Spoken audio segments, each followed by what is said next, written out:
Hi everyone, Peckish Lulu here, and today I've got a vegan-friendly recipe for you, and it's classic Sri Lankan style dal. So dal is a staple in Sri Lankan households, and it's definitely a staple in ours. We pretty much cook this every time we cook Sri Lankan food because it's so easy and goes with everything. This homely and comforting dish features red lentils cooked in a turmeric and coconut base and is the perfect side dish to rice and curry. So if you want to learn how to cook this delicious dal at home, then keep watching and let's get cooking.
So now our dal is all done, and because it's usually eaten as a side dish, I'm gonna serve it with a Sri Lankan chicken curry and a beetroot teldala with some basmati rice. Actually, Mr. Peckish cooked these two. They smell really good.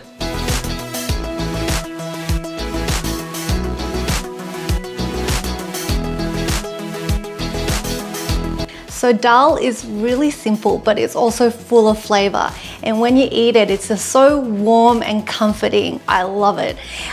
You can really taste the coconut flavors and also the roasted mustard seed and chili. And finally, the spinach adds a fresh texture and flavor as well to the dish, and it goes perfectly with curry. It's so yummy, I'm gonna keep eating it.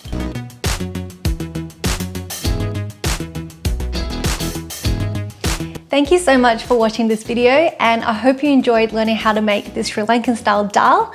You can check out the full written recipe on my blog, peckishlulu.com, and you can follow me on Instagram and Facebook as well. And if you have a go at making this, please tag me. I would love to see it, and I'm looking forward to seeing you guys in my next video. Stay peckish!